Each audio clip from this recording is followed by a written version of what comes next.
struktur teks prosedur. Seperti yang kita ketahui kemarin, kita membicarakan masalah teks prosedur dan sudah kita singgung sedikit struktur teks prosedur itu. Pada materi pertemuan berikut ini saya akan lebih mempertegas, lebih memperjelas sehingga Anda mendapat gambaran dan pemahaman tentang struktur teks prosedur. Struktur teks prosedur ada dua. Yang pertama pernyataan umum, yang kedua tahapan. Yang dimaksud dengan pernyataan umum adalah pengertian pernyataan umum dalam teks prosedur itu adalah bagian awal atau pembuka teks prosedur yang berisi tentang tujuan, yang berfungsi sebagai pengantar, yang menandai apa yang akan dibuat atau dilakukan atau motivasi. Sedangkan yang disebut dengan tahapan berasal dari kata tahap, termasuk kata benda atau novena. Artinya, bagian dari perkembangan atau pertumbuhan, bagian dari sesuatu yang ada awal dan akhir, bagian dari urutan, tingkatan atau jenjang. Itu secara kamus arti kata pernyataan umum dan tahapan. Dalam pernyataan umum, sebenarnya apa yang harus kita sampaikan di dalam teks prosedur itu? Nah, misalnya kita ambil contoh, kita ingin menjelaskan tentang semacam tutorial berisi tentang, ya kita ambil contoh mungkin tentang rambut ya, karena rambut menjadi hal penting bagi seseorang, atau bagian yang memang perlu perawatan, atau bagian yang perlu ditata. Misalnya kita ingin menjelaskan tentang bagaimana membuat ikat rambut atau bagaimana mengikat rambut. Nah, jadi paling tidak di dalam pernyataan umum itu kita bisa menjelaskan informasi masalah rambut atau masalah ikat rambut. Bisa juga kita di dalam pernyataan umum itu kita sampaikan pengertian dan definisi-definisi tentang rambut, ikat rambut. Contoh, ikat rambut biasanya dimanfaatkan oleh anak perempuan, baik untuk dikuncir maupun untuk dibanduh. Ikat rambut yang dibuat tidak sekedar mengikat begitu saja, akan tetapi juga ada unsur hiasnya. Nah, hal ini bisa kita sampaikan di dalam pernyataan umum atau berupa definisi atau sebuah pengertian. Misalnya, ikat rambut adalah sebuah alat yang dipakai untuk mengikat rambut. Jelas, namanya ikat rambut berarti untuk mengikat rambut. Kalau ikat lidi berarti untuk mengikat lidi.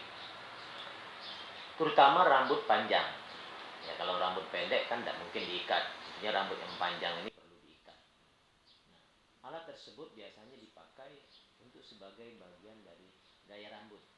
Misalnya seperti ada ekor kuda, ekor sapi, atau berupa sanggul. Bagian ini bisa kita sampaikan di dalam pernyataan umum.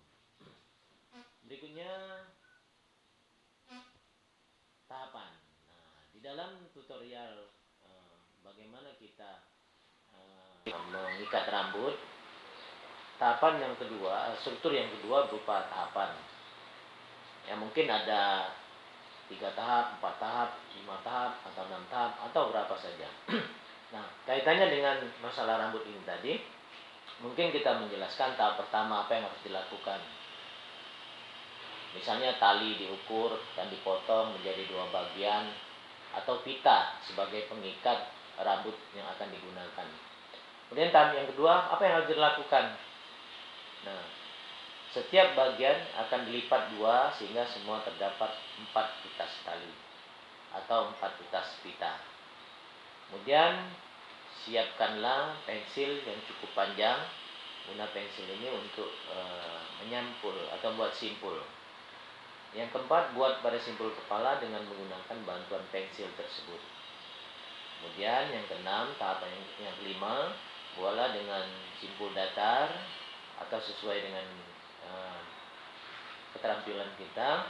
Kemudian yang keenam, lakukan sampai seluruh tali hingga menjadi jalinan simpul.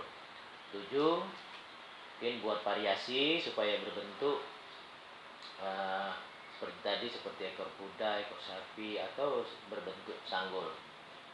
Nah, yang 8, kalau perlu maka gunakanlah tambahan aksesoris, mungkin ada pita, ada tambahan-tambahan yang lain selain kita menyimpul rambut tadi. Yang terakhir mungkin rambut sudah siap ditampilkan atau digunakan. Jadi itulah bahwa struktur teks prosedur ada 2. Yang pertama pernyataan umum, yang kedua adalah tahapan. Nah, dalam kaitannya dengan teksnya, ini harus kita jabarkan dalam paragraf. Jadi misalnya di dalam pernyataan umum tadi ada 2, ada tentang gambaran dan definisi, berarti ini harus kita jadikan 2 paragraf. Kemudian di tahapan misalnya ada 9 tahapan, itu kita kembangkan menjadi 9 paragraf.